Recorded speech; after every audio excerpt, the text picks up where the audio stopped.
All right, click the links to join the channel. One of the first 15 people who joins, I'm going to send a bunch of comic books that will probably cost more to send than is worth, but just because I want to get rid of them, I have a lot of stuff I need to actually get rid of. Or go to Odysee, BitChute, or go to Coffee to support the channel. Okay, so I saw the Spawn article that he's got huge pre-sales, and the covers, as you can see, are gorgeous. Then I saw the Substack article, which, if you're not aware, is a subscription service for independent creators. You pay a monthly fee and you get digital content of various formats. And they're still working out the kinks, and the way it is now, I think it's $7 per creator, which feels a bit high to me. But maybe not, because a comic is $4, so maybe it will work out for people. I sort of think it would be better if you combined a few artists together, but I'm sure they will figure it out. The thing with Comixology or buying them in the stores is it doesn't matter how cheap they are if they're woke. I don't want Ms. Marvel or a ton of others, even if you gave them to me. Reading Woke Cancer written by an obese cat lady is painful. I would rather write my own comic than read someone else's crappy comics. So you got a situation where people are excited about Spawn, which doesn't happen for Marvel or DC, who have 10,000 times the name recognition. Because in case you haven't been paying attention, Marvel and DC are very woke. Marvel and DC should be killing it right now. It's like, what do they snatch defeat from the jaws of victory every single time? They have a film universe of billions of dollars, and how many impressions of people who have the name recognition for the movies, who have either seen the movies or at the very least heard of them, or are hardcore fans who are willing to buy almost anything as long as it's good. And that almost anything, the almost is for the exception of woke comics, because when it comes down to it, they're just not good.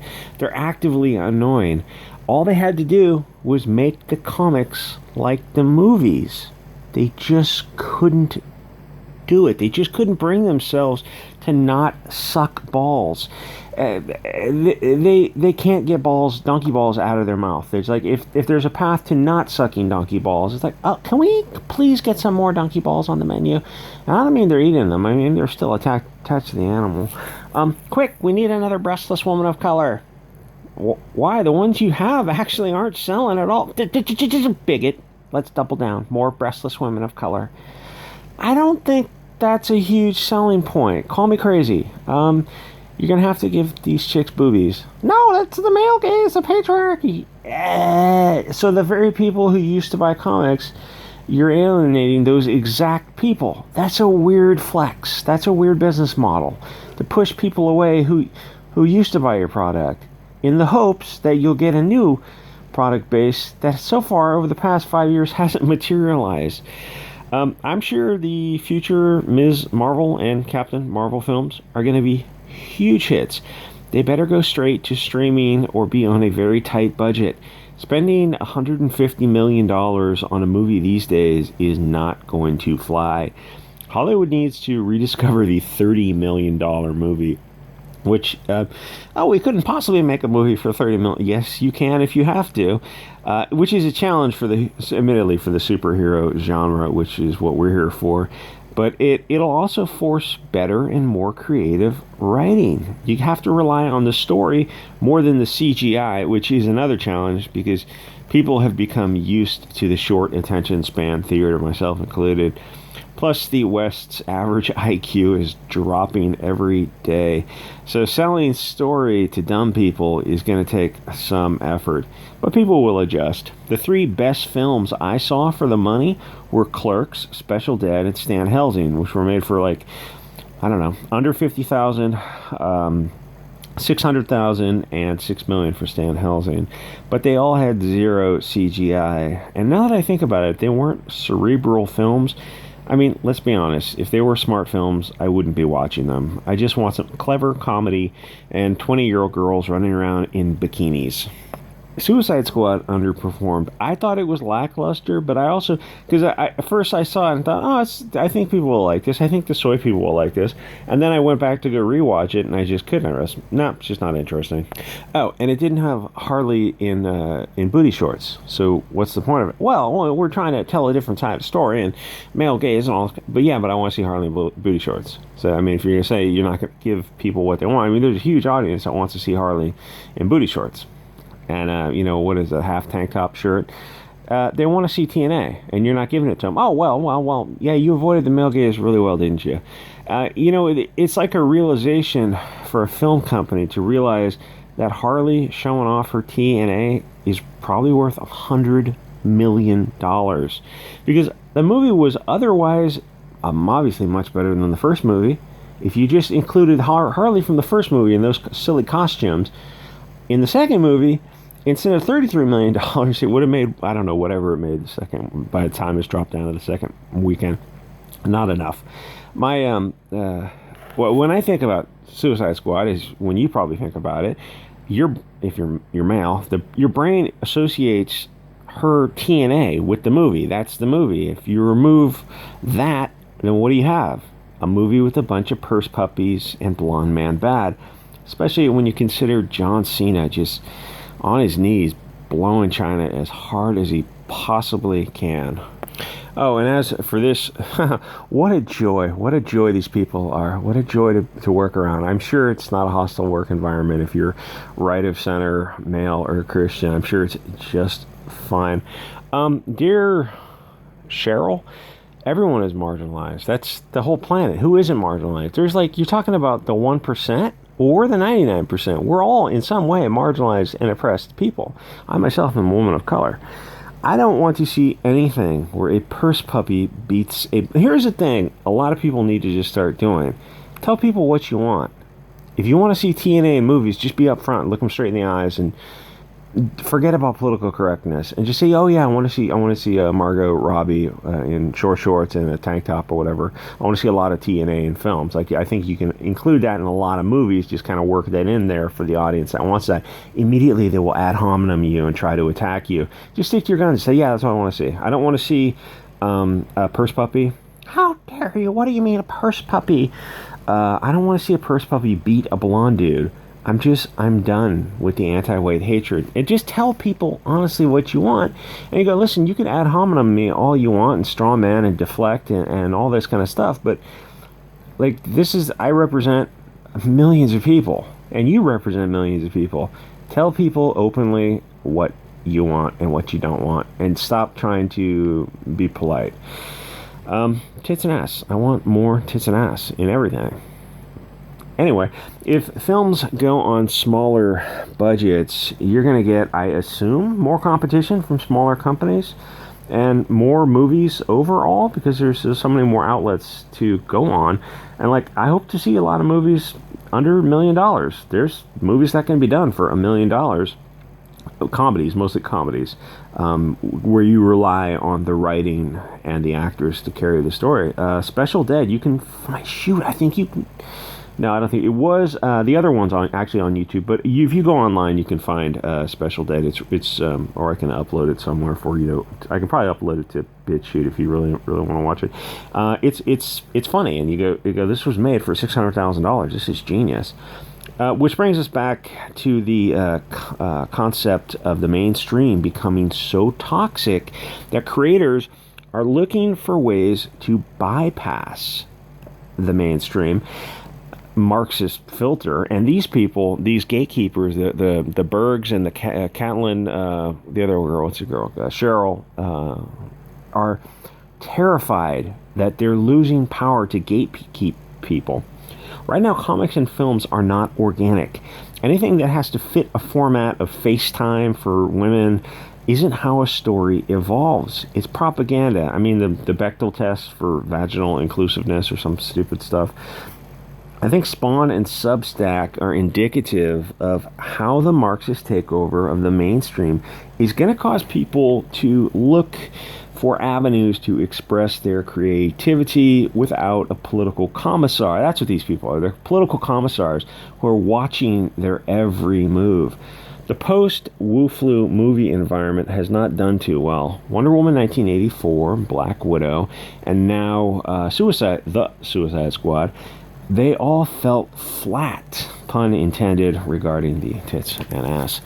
Even COMICSGATE was made possible because the mainstream was such a toxic, hate-filled environment full of obese man babies, cat ladies, and these Bolshevik gatekeepers who are so desperate to have power, which doesn't make sense because they're not talented, like, at all. Who these people would have felt at home in Fidel's Cuba, or Castro's Cuba, or Mao's China. Basically, these people are gatekeepers who are terrified of free speech and diversity of thought. In fact, one of these things, she says something like, I don't want to, what do you call them when you shut down people, cancel culture? Because I don't want to engage in cancel culture, but why are they going to Substack? Why are these toxic creators? Oh, and a lot of things this other chick says. She's just talking about far-right comic creators. I'm thinking, are you talking about EVS? Seriously? You think he's far-right? You couldn't possibly be talking about... You're out of your freaking mind. My point is, I don't know if they're talking about EVS or not. I mean, he's not anything more than a milquetoast conservative. I don't think there's anyone in CG who's far-right. And I don't think that these chicks are keeping track of these people, but they don't name people, because once you name somebody, you go, oh, I think Joe's far-right, this and that. And then you go, wait, I know Joe. Can you back up your assertion? It turns out, no, they can't. And they don't want to get sued for defamation, that kind of thing. And they don't want to, you can get kicked off the platform for attacking people. But so they just say far-right comic book creators, and like, well, that's only COMICSGATE, right? There's no one in the mainstream who would be considered right of center. How many MAGAs and Trumps and Christians are openly in mainstream comics? Zero, and they have no problem with that. They don't want diversity of thought. So I assume she's talking about COMICSGATE. The big guys in COMICSGATE are not far right, you idiot. We don't want to censor the SJWs. I don't care what kind of stupid stuff they say. I don't want to censor anyone. The SJWs want to censor us. If Vagrant Queen, Deadbeats, or The Pride, if that's what you love doing, great. Sell the hell out of it. You can probably come talk to some COMICSGATE people. If you want to do a live stream and Joe Glass wants to sell The Pride, there's probably a few gay dudes in COMICSGATE who are like, all right, if he's willing to make the effort to come on a COMICSGATE stream and, just talk to people and be cordial, or even, roast each other back and forth, you probably pick up a few sales for it. It's like all you have to show is that you're not going to freak out if you're in like hostile waters. You just, let it roll off your back. It's like, as long as the host is polite to you.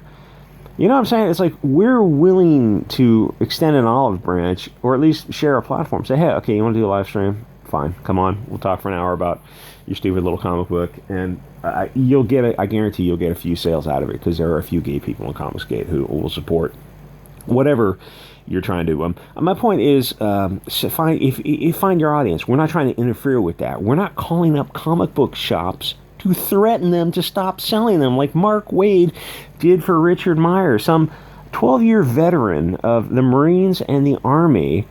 Mark Waid decided to tortiously interfere with this guy's right to sell comics, make a living, to do business. Mark Waid, what a scumbag. Bring him to me, Mark. What are you gonna do, you fat lump of lard? We think, I'm so cognizant of the filter on YouTube. It's so strict now. We think censorship is authoritarianism. Slaves don't have free speech. I don't know if Substack is the way. Get in there. God, I gotta do like screen capture next time. Is the way of the future, but the mainstream is the way of the past. Getting woke is eventually going to destroy anything it touches. Suicide Squad, Black Widow, Wonder Woman 84. They all looked flashy, but when you start thinking of the woke bits, you realize that you don't like any of the films or the people that make them. In fact, all of Hollywood feels slimy and gross, to the point where people are getting sick of being lectured to by Epstein, Weinstein type of degenerates. And the concept of COMICSGATE or Substack is that you own your own properties. At one time, the mainstream was great, but right now there is this tech available with social media and crowdfunding that lets you build an audience and sell to them for a very low startup cost. You can start with a cell phone, literally a $200 Samsung phone and a $100 Kindle, and you're off to the races.